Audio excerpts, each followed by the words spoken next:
All right, air signs. What is going on, everybody? Aquarius, Gemini, Libra. Hello. All right, how's it going, everybody? Welcome back to another super windy Saturday. I'm here for you, my friends. We're going to kick it off with a Rumi quote, and then we'll dive into some oracle and some tarot and see what's going on. But Rumi sets the tone because it's fun. It's new. It's fun. All the kids are doing it. If your beloved is a fire, step into the flames. Oh my goodness. This was in the collective reading, I believe, just the other day. Wednesday, I think. Again, 78 cards, and I keep getting a lot of repeating messages, so there's something here that needs to be worked out. So, air signs, let's get into it. If your beloved is a fire, step into the flames.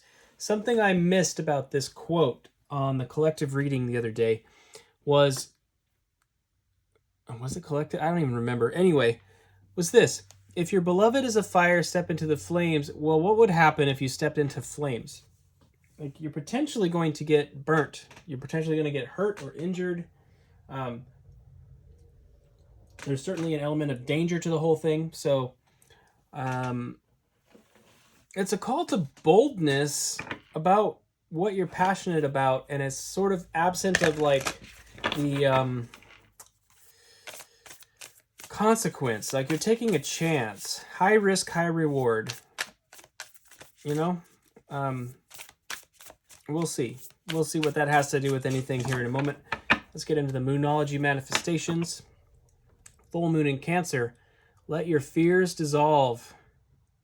Absolutely. Okay. Well, that's kind of what I'm talking about. It would be scary to step into the flames. Into the flames of passion. Right. Let your fears dissolve. Okay.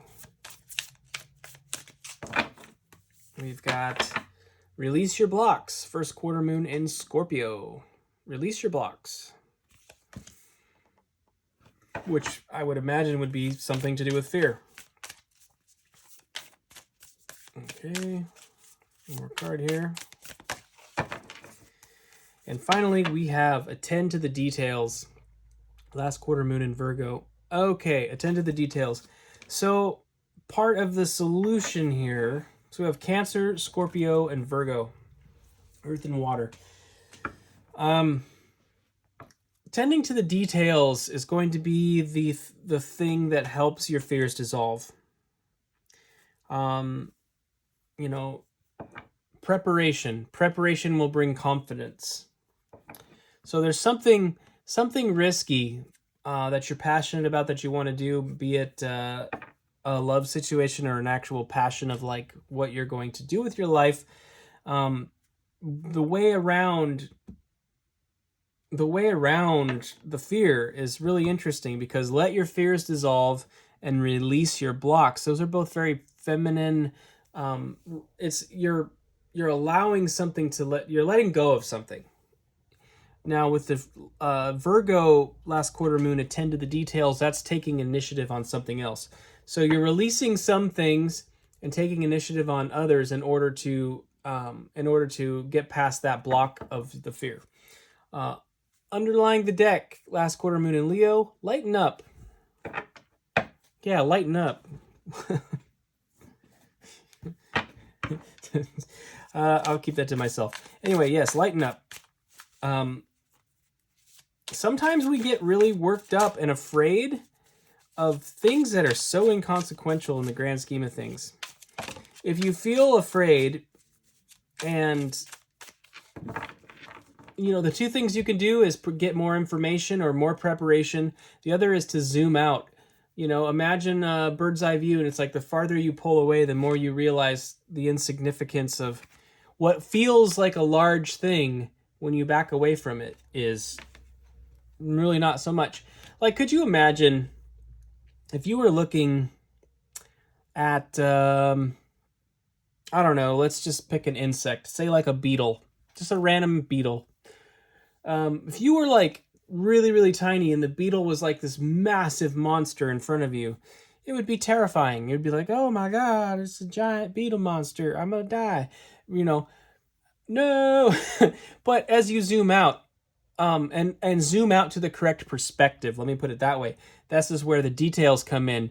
You start to look at something a little more detail oriented and analytically, and you're like, well, wait a minute. It only looks massive because I'm looking through a a magnifying instrument. It only looks huge because I'm staring at it through binoculars. I'm actually,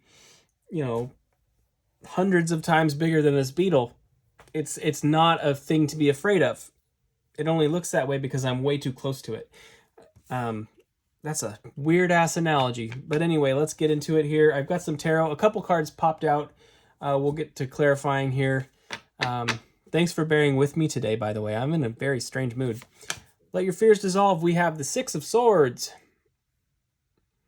You're just moving away from it. It's like whatever the fear was, the conflict that caused the fear, you're just sort of moving away from it. It's like, okay, well, I'm going to go over here then. You don't have to let it bother you. All it would take is just to simply move away from it a bit. Can represent physical travel as well. Whether it's metaphorical or physical is really up to your circumstance, of course. We've got the Four of Cups here, clarifying release your blocks. And the Four of Cups is an interesting card because this person has 3 cups. They're chilling with 3 cups, which is a lot of cups if you're just one person sitting there, right? Wanting more, but not willing to take the steps to get more, when there's literally a giant cup. Like, speaking of perspectives, I mean, that's a big cup. There's a giant hand coming out of the sky offering this man a cup. And he's not willing to accept it because he's not looking, right? So part of your block may be tunnel vision, if I could put it that way. With the whole perspective analogy and everything, it's like, I feel like it's tunnel vision on a certain obstacle. And in order to see it, you got to zoom out. Like if this image, from your perspective, looking at the card, you can clearly see the cup, but from his, he doesn't see it because he's not turning around. So there's a clear example there of just that simple prospect of changing your perspective. One of your blocks may have everything to do with perspective. You need to look at the bigger picture, perhaps. And the details, this Virgo card, attend to the details. When we hear the word detail, we tend to think of zooming in, but it can be both. It's definitely both. The bigger picture and the minutia. We want more of the whole thing. All right, I had a card pop out here. Let me grab it. It's actually 2 cards. We have the King of Swords and the Four of Wands.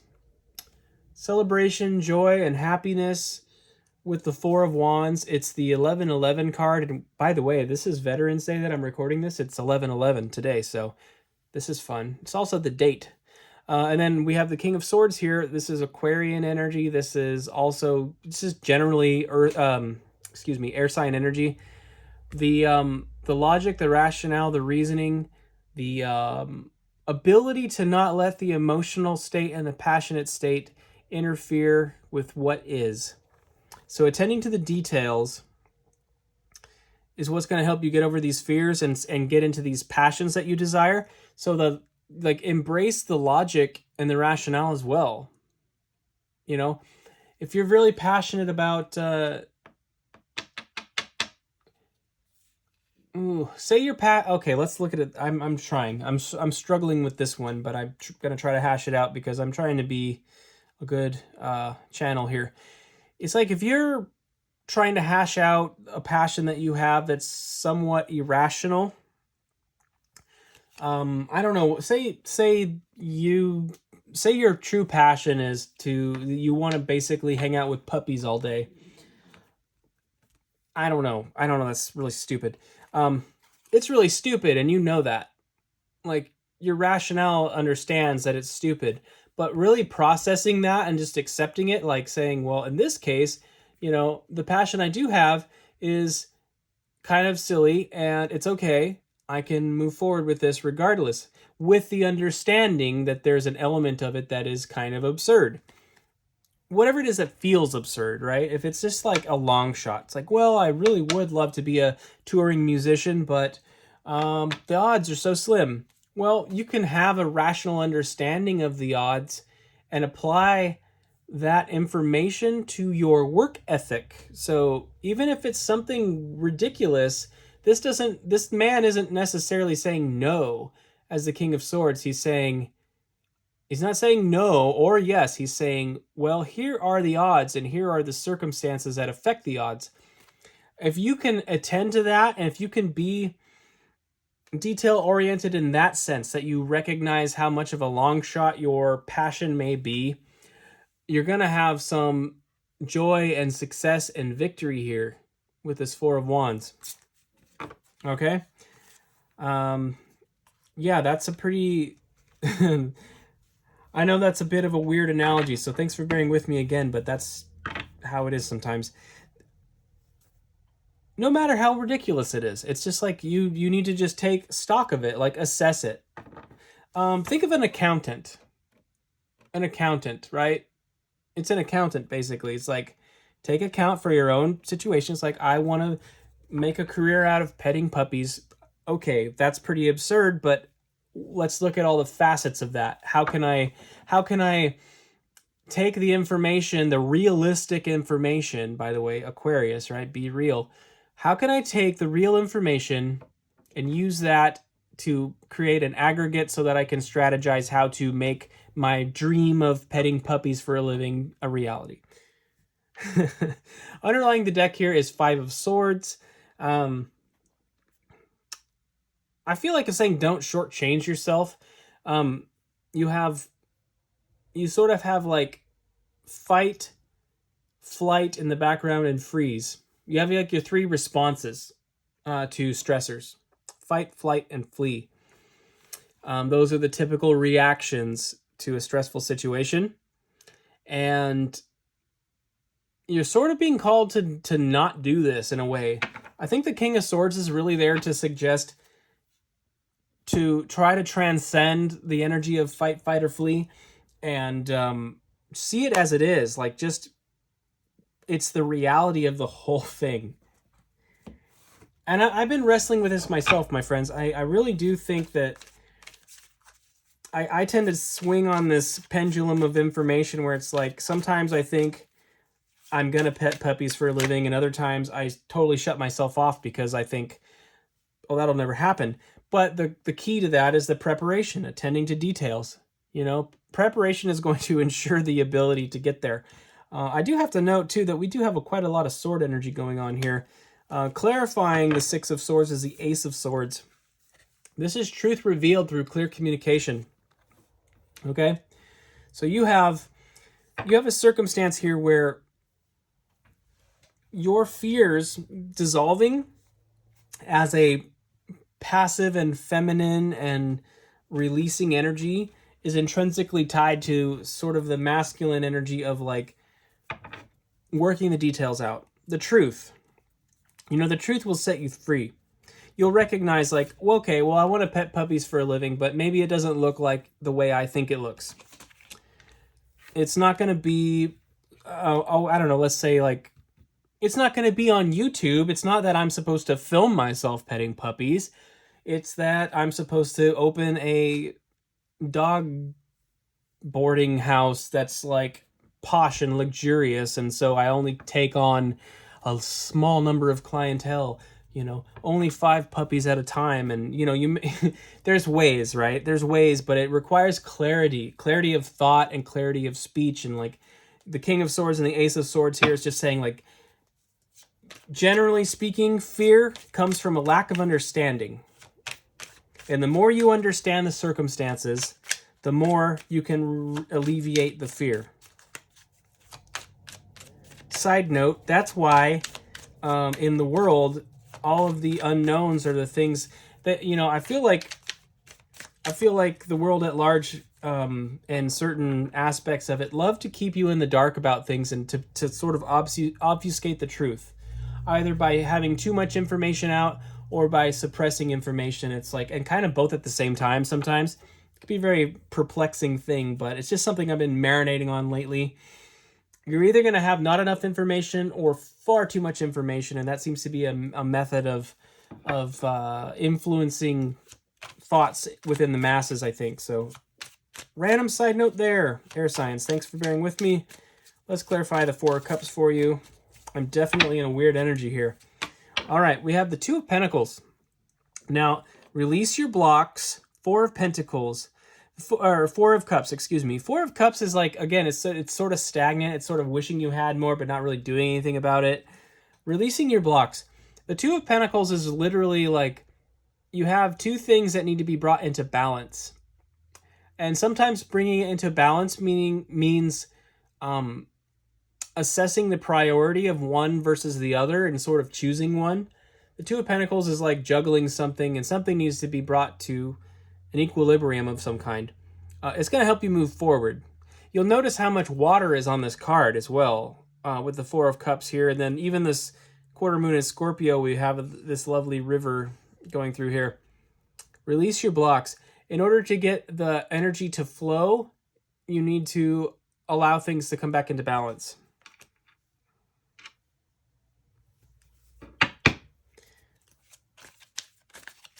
All right, let's go ahead and clarify this last one here. Four of Wands, King of Swords. All right, we have the Hermit. Four of Wands, King of Swords is clarified by the Hermit. Attend to the details. This is just doubling down on that. This is Virgo energy, by the way. So this is the card of Virgo. We have the last quarter moon in Virgo. Attend to the details. We have the King of Swords here, which is the logical, reasonable, rational king, assessing things in the mind space and in the communication space. This is taking that information and processing it, internalizing it, and assessing so that you can gain wisdom. The Hermit is a card of obtaining wisdom through solitude and through reflection. And what is wisdom? What is wisdom? Wisdom is knowledge applied. Wisdom is the aggregating the knowledge, aggregating the data, coming up with a solution that is statistically viable.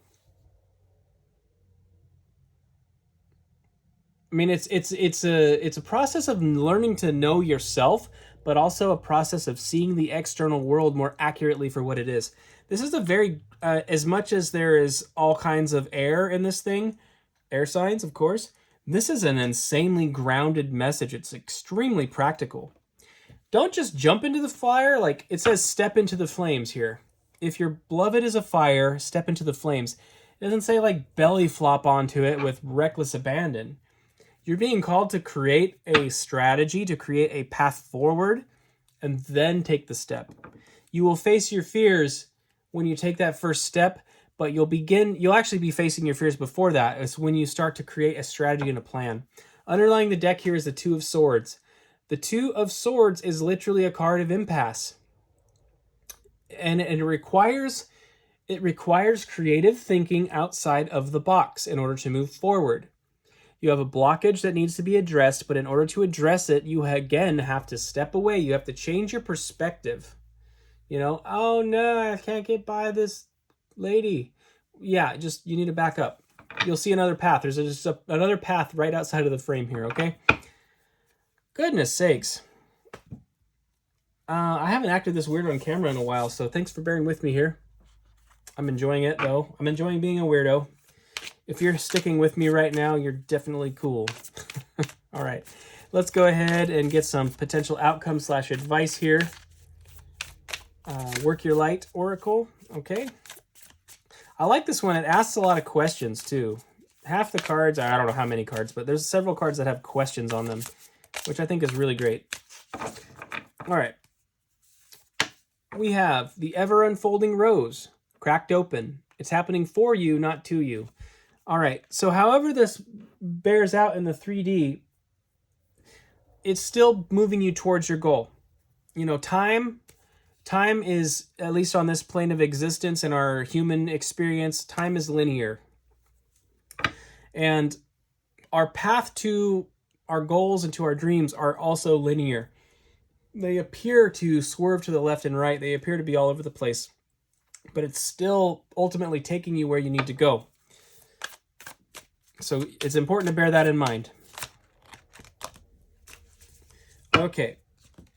Regarding the release your blocks, Two of Pentacles situation, deep replenishment, retreat, rest, be held, deep replenishment. It's almost, you could think of it this way. Release your blocks. We've got this guy here in the Four of Cups, right? Sitting there. This hand that's offering the cup, that might be a hand of somebody who wants to give you a hug. You know, I don't know how to say. I'm struggling for words here. You don't have to do this alone, I think is what I'm getting. It's like, it's not necessarily a solo journey here. Don't be afraid to ask for help in situations where you need help. Or whoever your support system is, right? Could be family, could be friends, it could be a lover, but it's like, it's okay to lean on people. Now that I said that, I'm going to have to go listen to Lean on Me. The Bill Withers version, I like that one a lot better than the other one. But anyway, yeah. Lean on me when you're not strong. I like that song. It's good. Anyway. And regarding the last quarter moon in Virgo Hermit situation, we have share your voice, come out of the cave, persecution, expression. Absolutely. That's so cool. King of Swords, Four of Wands, the Hermit. Share your voice. This is really it. After you take the time, the season in Hermit mode where you're absorbing information and listening and collecting the data and creating a strategy, when the Hermit emerges from his cave, so to speak, you have something to say. You have something to express. You have something to share with the world. How beautiful is that? I love it. And then underlying the deck here is Leap. You go first. The universe will catch you. I will say this. Depending on your disposition, and you'd have to know your chart and really know yourself to get into this. You can decide this for yourself. I would strongly suggest, air signs, that leap is a leap into the research. It's a leap into the understanding of this thing. Again, don't belly flop onto the fire. Plan ahead and step into it. You know, you may want to put on a protective boot first before you step into the fire, right? There's some kind of preparation going on here, but when you do, you have something really, really clear to share. That's so wonderful. Okay, air signs. Well, that's what I have for you. Thank you for being here. Thanks for bearing with my weirdness today. This was a fun one. I hope this was helpful, and if it was, of course, please consider subscribing, hit the like button, even hit the bell, by the way. Would you be so bold as to hit the bell? It would mean the world to me. So anyway, friends, I will see you next time. Best of luck with this energy. Have a beautiful week, and also just pay, tip an ear to your old Uncle Matt here if you'd like to hear some collective messages too. I've been putting those out fairly frequently, so keep an eye out for those, and I'll see you next time.